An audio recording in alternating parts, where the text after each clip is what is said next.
The latest on the battle over war claims payout H.R. 1365 and Bill 181. The Superior Court Marshals Division launching an investigation into a warrant issued this morning in Barrigada. And President Trump addressing the nation for the first time since Iran's retaliation for the U.S. killing of a top Iranian military commander.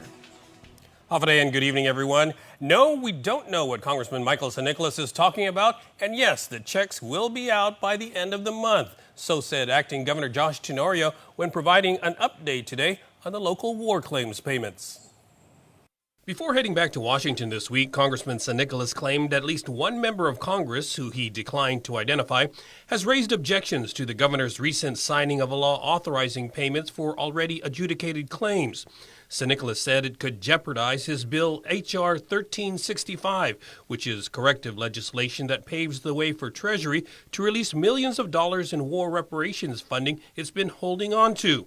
Lieutenant Governor Tenorio says they've seen no such indication. I guess it's hard for us to really understand that because we've been getting tremendous cooperation from the Department of the Treasury in all of the interaction and discussions that our administration have been having with all the people that are involved. It doesn't match. We've always been consistent in supporting the passage of H.R. 1365. I mean, I personally went out there to meet with Senate staff, Senate Judiciary staff to push it.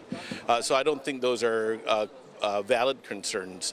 Tenorio says getting the payments out by the end of January is the administration's top priority, but they're still working on an MOU with Treasury to ensure GovGuam is reimbursed. We have daily communication with the Treasury Department. We're working in a very collaborative fashion, finalizing the MOU and all of the forms that are being promulgated by Treasury. And we're already finalized on our logistics to open a temporary center for these claimants to come in to get this moving. The governor and Speaker Tina Barnes spearheaded the move to expedite war claims payments locally, saying a number of Manamku have passed away waiting for congressional action. The governor has gone out on a limb, promising the first payments will be made by the end of the month. I'm very, very optimistic and confident that this will get done. St. Nicholas has opposed local payments, saying it could derail his efforts to win a permanent fix that will provide funding for all claims going forward.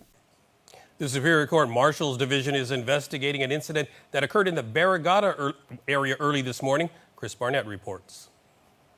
According to Court Policy and Communications Director Sean Gumatauta, marshals were executing a warrant as part of its Guam Immediate Violations Enforcement, or GIVE program. As they approached a residence believed to be a place where they were trying to serve that warrant, they heard some kind of commotion behind the door.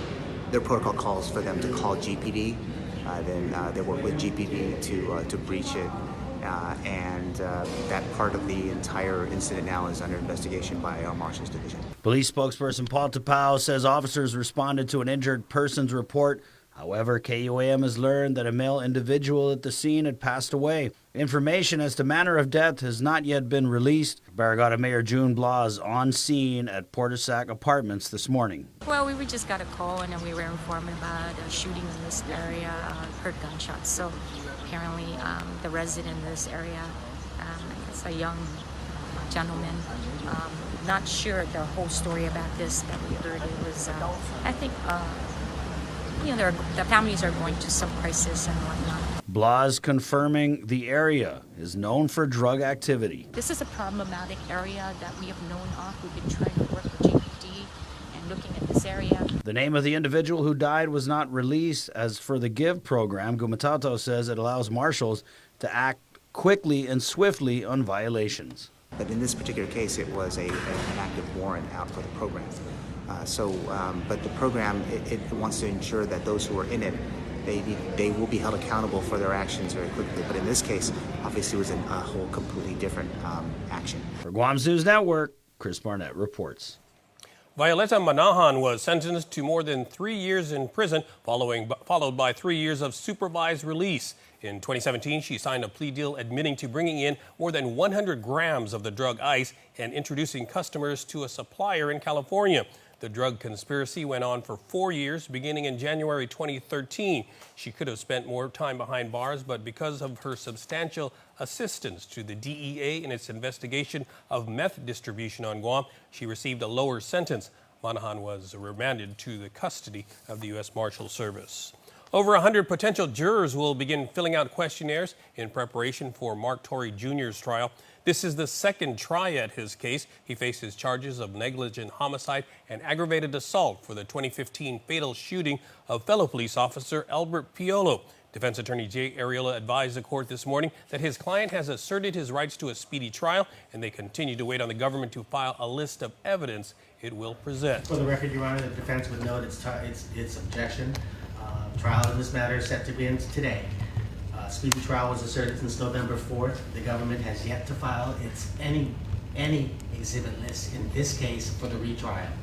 We are aware, of course, that there are a number of exhibits from the prior trial that may be sought to be admitted again. We are not aware of any new exhibits, and we would object to any new exhibits being offered at this time. Judge Michael Bordallo is giving both parties until January 14th to file their exhibit lists, and remaining motions will be heard on the same date. Guam National Guard recruiter Jason Susuico has not received any discovery from the Office of the Attorney General. Susuico's attorney Randy Cunliffe told the court all they have is the grand jury CD. Judge Michael Bordallo ordered the government to provide all the discovery in order for the case to move forward. Susuico was indicted for allegedly raping a minor. He faces charges of criminal sexual conduct as a first-degree felony and 2 counts of second-degree criminal sexual conduct as a first-degree felony. Another hearing is set for January 30th. Already on pretrial release for a family violence case, Sterling Alika Crisostomo is back behind bars for another case of family violence, aggravated assault, and violation of a court order. The latest alleged incident occurred on Tuesday evening at home in Mighty. The 43-year-old is accused of assaulting a woman because she would not give him drugs. When 2 individuals attempted to intervene, he is accused of swinging a knife at them. One of the victims told police that Crisostomo uses drugs every day and gets upset when the female victim does not provide it to him. He admitted that he had been arrested in the past and was on probation. Kelly Calep-Datus is in trouble with the law again. He was pulled over in PD on Wednesday with a car that had an expired registration. Datus also did not have proof of ownership, insurance, or an ID. When police conducted a pat-down and search of the car, they found meth and drug paraphernalia. The 41-year-old told police that a pipe that was found was his and that he uses it to smoke ice. Datus said the last time he smoked was the day before. A routine pullover early this morning for expired tags in Dededo ended with 2 people going to jail on drug charges. One of them, 54-year-old Jeffrey Santos Hokog, had an active arrest warrant. When police searched the car, they found a purse with drugs inside that belonged to the driver, 36-year-old Jamaica Joy Valenzuela. Valenzuela told police that she gave money to Hokog for drugs and drove him to a house in Jigo where they were able to get meth. She said they then went to his house and smoked it. In other news, GWA cut the ribbon today on a $21 million upgrade of the Umatic Maritza wastewater treatment plant. It's expected to bring significant service improvements and also protect the marine environment, especially along the Toguan River. CCU Chairman Joey Dueñas says they're investing hundreds of millions on upgrades mandated by a federal court to comply with environmental standards. Dueñas says it's expensive but necessary to replace an aging system. Meanwhile, General Manager Miguel Bordallo says GWA is making sure the new facilities are preserved and protected. We're putting a lot of effort into preventive maintenance. In fact, we started an asset management program. The chairman didn't touch on this, but 3 years now running. When we started, first year, our completion of preventive maintenance was at 30%. 3 years later, we're at 90%. So the staff has really taken on the asset management role. They understand the importance of it, and it's changing the way GWA operates. The upgrades took about 2 years to complete. The original Umatic Maritza wastewater treatment facility was built nearly 40 years ago in 1981. Still to come on Prime Time, the CLTC appeared before lawmakers this afternoon for an oversight hearing to discuss the proposed settlement reached with the feds. And the tale of the whale stranded at Ritidian. More on the rescue and research ahead on your news leader. Get up-to-the-minute news, plus access to alerts, streaming radio, promotions, and more on your mobile device by downloading the KUAM News mobile app, available at the App Store now. At the mall as you enjoy your shopping, dining, or entertainment. You could also win 3 great cars from Atkins Kroll and thousands of prizes in Micronesia Mall's Cars, Prizes, and Getaways game. Present your mall receipts and have a chance to win the renowned performance Chevrolet Camaro, the unapologetic rugged Toyota 4Runner, or the head-turning Lexus ES 350 Luxury. Getaways to Manila, courtesy of Philippine Airlines, plus prizes from Foot Locker and Burger King. The more you shop, the more chance to win in Micronesia Mall's Cars, Prizes, and Getaways game. It makes myself and it makes my team members very proud to work for an organization that has been on island for many years with its focus on reliability, dependability, and commitment to the communities that they operate in. Matson's a great corporate citizen to the community. We all benefit from any sort of environmental commitment we make. One of the ways that we do that is with our Adahi Utano program. There's action behind it, and so action breeds commitment. With the Kaimana Gila coming to Guam, this brings a new age and modernization to the island. It's exciting for me because it's a brand new ship and we can carry more freight into the islands. It just shows growth for Guam and Micronesia. Matson would be nothing without its customers, and we hope to continue to serve you for decades to come.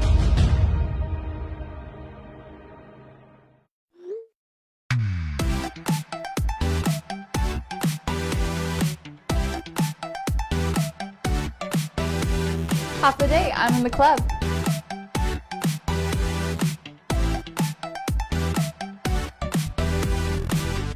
Half a day, welcome to Two Lovers Point. Half a day, I'm in the club.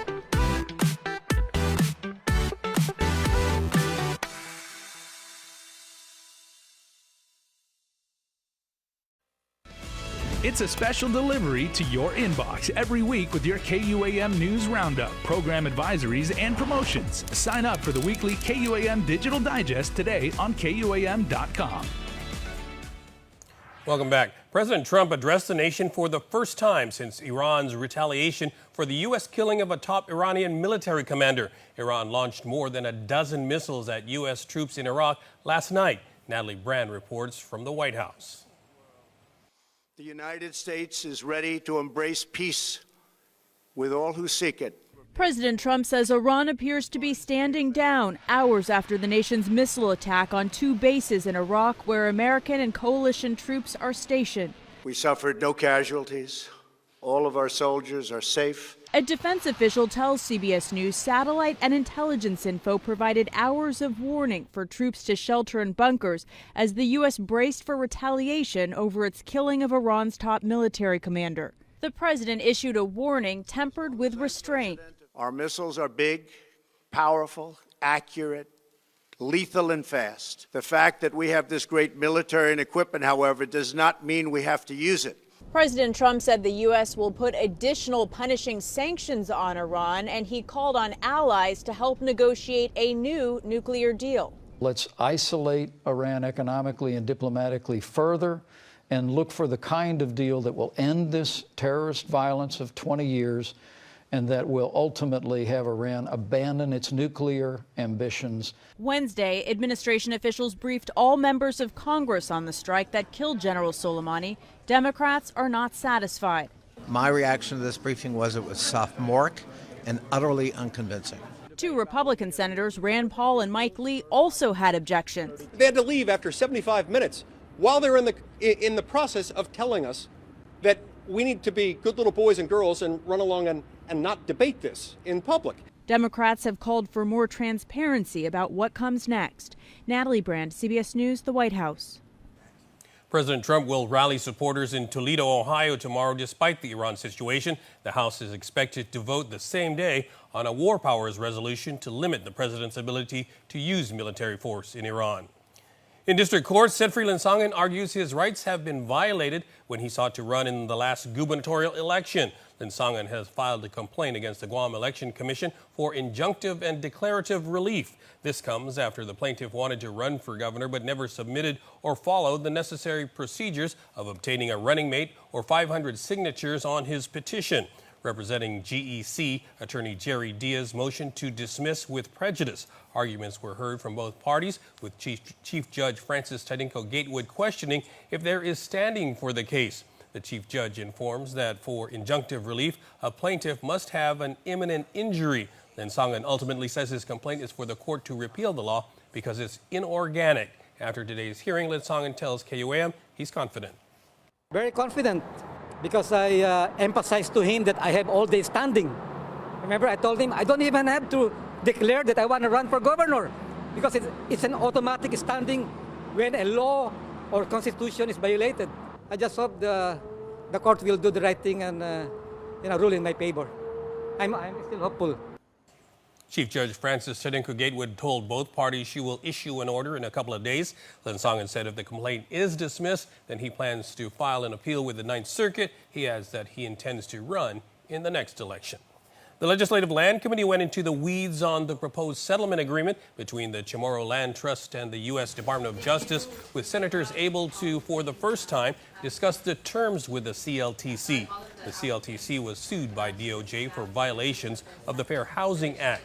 Chair Pika Farron called the settlement proposal a win, saying it preserves the land trust intact. In the hearing today, details were fleshed out as attorney Mike Phillips, who represented the CLTC, and attorney James Conto. Conto was brought in on the case after former assistant AG Ken Orcutt retired.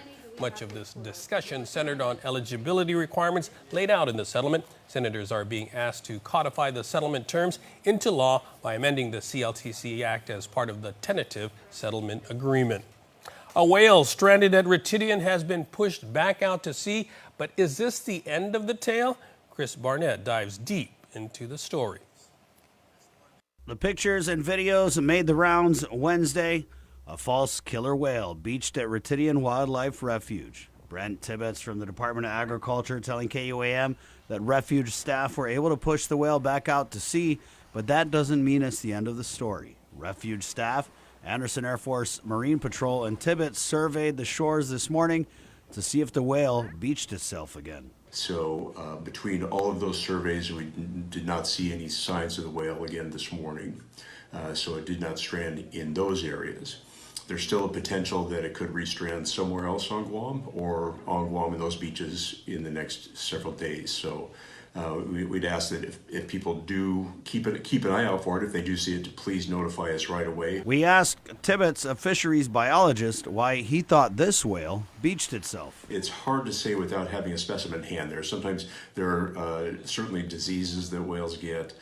There are environmental causes. There are human-made environmental causes. There can be, in some instances, it's thought that maybe sonar can cause stranding, some things like that. But it's almost impossible to tell without having specimens in hand what the cause is. Tibbetts also said this was the second whale stranded in as many weeks. While the whale stranded at Ritidian was pushed out to sea, a whale stranded in Rota was not so lucky. Having two in the same part of the world this close together is a bit of interest, and so we're trying to see what we can find out about that, as well as the whale folks at the lab in Hawaii are interested in that as well. We asked Tibbetts if he thought the military's use of sonar could be a factor in this whale stranding. I'm not aware of any military activity going on in the area right now, so that's not number one on my list. You can't exclude it, but it wouldn't be number one on my list. But it is interest that two of these stranded within a couple weeks of each other. Tibbetts said the beached whale may have been part of a pod sighted near Factory Point in the last week. About a year ago, a beaked whale washed ashore in Agate, and Tibbetts said he's still waiting for test results to find out how that whale died. To see if it is sonar related or something like that. Generally the ear bones are the most useful tissue sample or organ sample for that, and those have to be dealt with. Pretty much there's only one person in the world who deals with those, and I believe he's in Germany, And those were sampled, but we haven't gotten any results back on that yet. And it can be a timely process to get those analyzed carefully, and so it's not clear when we will hear results on that. We asked Tibbetts what you should do if you come across a beached whale. Please do not approach it. For one thing, whales, even though they may be weak and sick, they're very, very strong, and they can still inflict a lot of damage if they do decide to react. Also, whales can transmit diseases to people, and so we like to make sure that nobody catches something from whales, especially if you're in contact with whale body fluids in blood. He says you can also call the Division of Aquatic and Wildlife Resources if you see a stranded whale. The conservation hotline number, 864-DAWR. You can also call 735-0281 or 89, or the Guam Police Department at 472-8911. For Guam's News Network, Chris Barnett. Tibbetts said over the last 40 years, Guam has averaged 2 stranded whales a year. Coming up next in sports, organizers of the United Airlines Guam Marathon make a generous donation to Guam's first responders. That and more on the way. Stay tuned. Agent Alpha. What's that? An Alpha Insurance customer needs a claim settled immediately? I'm on it. Agent Alpha. In the event of an accident, theft, or breakdown, each of our Alpha Insure agents are trained to go above and beyond. This is my stop. There she is. Target acquired. Agent Alpha. Yes!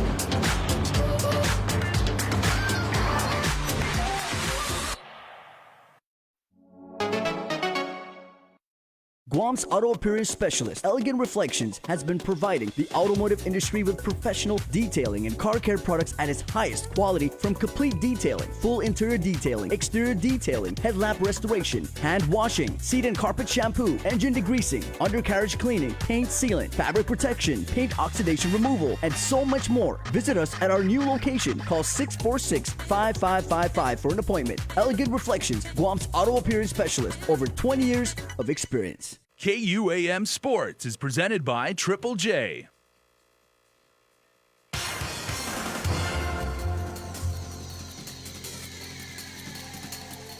What's up, Guam? Dave Delgado here for KUAM Sports. Thanks for watching. On the way, running news on Academy's 5K Fun Run Walk. But first off, news on a donation made by UGM to the Guam Police and Guam Fire Department. Check it out.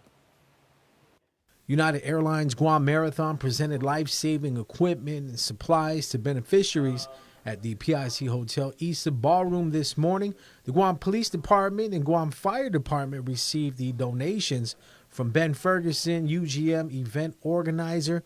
Guam's finest have been partners of the UGM event for 8 years. This is really a great opportunity for us to give thanks to the police department and the fire department for keeping our runners safe, but also give thanks to them for making our island safe. These guys work so hard and deal with a lot of stressful situations, so it's really a privilege for us to be able to donate much needed supplies to both of these organizations and give our appreciation to them. We've always been a proud partner, and more importantly because we want to keep the event safe for not only the runners, but also for the visitors that come in to support the people that are participating in the event, and also making sure that the whole of the community is provided a safe event that they can look forward to. With the equipment donated from the United Guam Marathon, the trauma bags obviously will provide a more expedient care and provide all the necessary equipment to care for the sick and injured, not only during the marathon, but for the general public as well. And also with the lockout kit, it'll provide us to access vehicles where children are accidentally left unattended in their vehicles, also with minimal damage. Academy of Our Lady of Guam High School's 18th annual 2K, 5K Fund Run Walk is scheduled for Saturday, January 18th. The race will start and finish adjacent to Academy's school campus. Proceeds from the run will go towards Academy's scholarship and tuition assistance fund, T-shirts to the first 600 finishers. Certificates and medals will be given out to the first through third finishers in all divisions. There will also be raffle drawings and refreshments after the race. 2K medals will be given out to the top 3 male and female finishers. The cost is $10 per person, $6 per student, 19 years and under. The fee will go up to $15 on race day. Showtime is at 5:15 in the morning. 5K go time is at 6. 2K go time is at 6:10. For more info, call 477-8203 or visit aolg.edu.gu. The Sinahanya Rockers were crowned the middle school competitive division champions in the 4th Holiday Hoops Youth Basketball Tournament, sponsored by the Sinahanya Mayor's Office after defeating the Island Wolves 30-27. Middle school girls champs were the Baradada Wildcats after they defeated Team Elite 18-17. Wildcats player Golapin Choi was selected as the most outstanding player, finishing the title game with a game-high 13 points. Elementary grades 4th to 5th champions, Team Elite Gold 27-25 over the Sinahanya Rockers in overtime. Elite Gold's Saran Chambers received the tournament's most outstanding player award, putting up a game-high 18 points and also hitting the game-winning shot.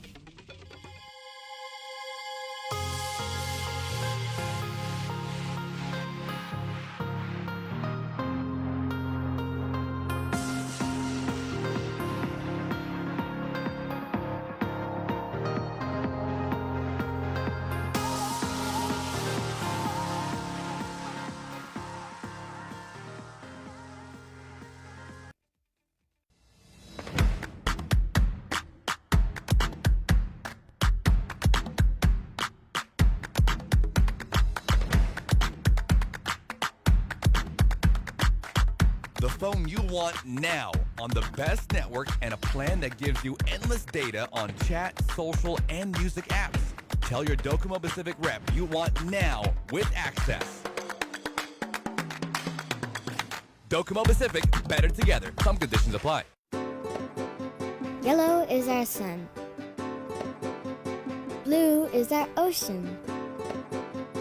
Green, our beautiful trees and flowers. Brown is our land and our people. This is our island. Yes, Lata. This is my island. This is my island. This is my island. We are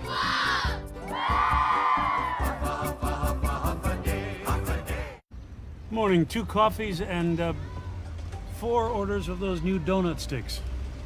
You must really love these donut sticks. I do, but they're not for me. They're for them. Meet me in the middle. I'm losing my mind. I will take a coffee, though. Introducing new cinnamon sugar donut sticks from McCafe, made fresh every morning. It's a little sweet to go with your coffee. Welcome back, and with regional headlines, here's KSPN 2 News. Hafa-Day Guam, here are the headlines for CNMI. School has been back in session for 3 days, and this morning at 10:15 a.m., students and staff went into lockdown at Cagman High School after a threatening email was received by the high school principal. Everything's under control. We had, I can't really comment on any specifics, but we did receive an email threat, and we always take anything seriously. So we followed our protocols and conducted a lockdown. We are currently working with investigators and DPS to work out the details, but it was a successful lockdown, not a drill. Fortunately, we worked quickly and we got it all under control. The email was not addressed to anyone specific, but was sent by a student that has issues with the school. What officers did find out was that the email was sent to the principal's office, or the principal's school email address, from a student email address. Officers, as well as the principal, also met with the student to check and ask if they had sent the email, but the student did not recall and did not claim that they did not send the email. Upon further investigation, officers did find out that the student during that time the email was sent was transitioning from one class to the other. So it was later found that the student's email was left open or logged into one of the public computers at the school. The all clear was given around noon, but the investigation continued as the email was a gun threat. The email was a very, very short email, and there's a short detail there that was considered a threat.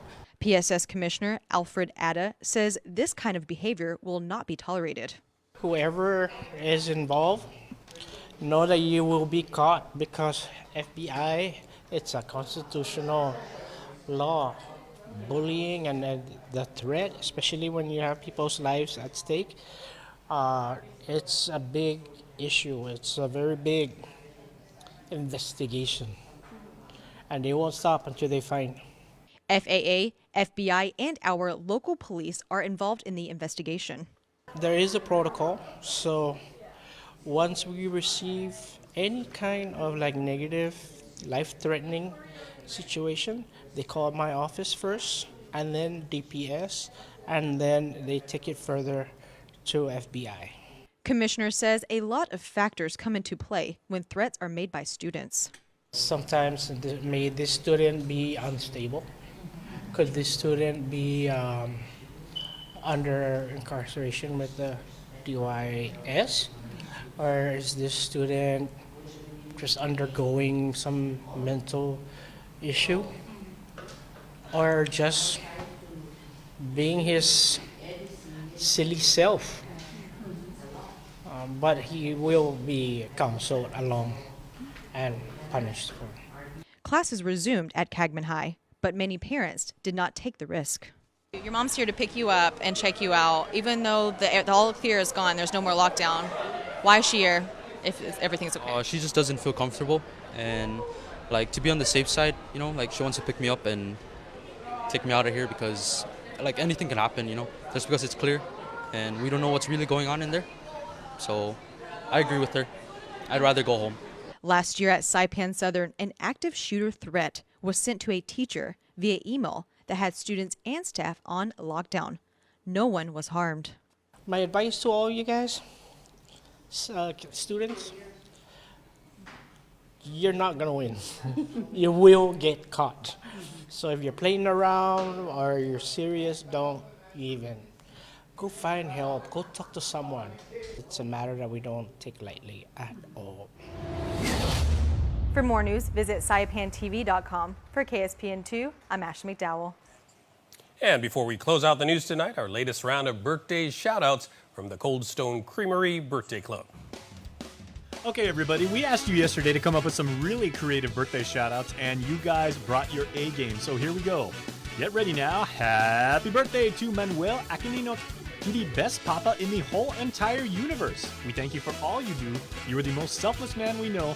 Hope you have an awesome day. Love, Jared, Chance, Mason, and Madison Nora. Good job, you guys. Kyrie Marjorie Tabunar has a birthday today, and happy 13th birthday. Love everyone. I like that. Love everyone. That is cool. Also, happy birthday wishes to VJ, who was born on the 8th. Princess Ziamani Nicole Pangilinan, also born on the 9th. Happy heavenly birthday, VJ, and happiest 4th birthday to our princess. May your day be filled with birthday blessings, love, hugs, birthday cheers, and granted wishes coming from your family, Ama and Papa Pangilinan, Nina Jevi and Nino Germ, Uncle Jun and Auntie Chloe, Auntie Kimmy, and most especially from your little sissy, Zairi Hope and Boboy. That is awesome. And happy belated birthday wishes tonight going out to Carmelin Tassi Duenas. Happy belated birthday, Carmelin. We love you always and forevermore. Hope all of you guys had amazing birthdays. Remember, you can be a part of the Cold Stone Creamery Birthday Club by registering online on KUAM.com. Please make sure to include your name, your photo, and your birth date. And that'll do it for us here on the news desk. But stay tuned. Bree is up next with In the Mix. Closed captioning is brought to you by Green Energy Solutions, Inc. Visit GESIGuam.com or call 647-8111 for more details on how we can help your business save money.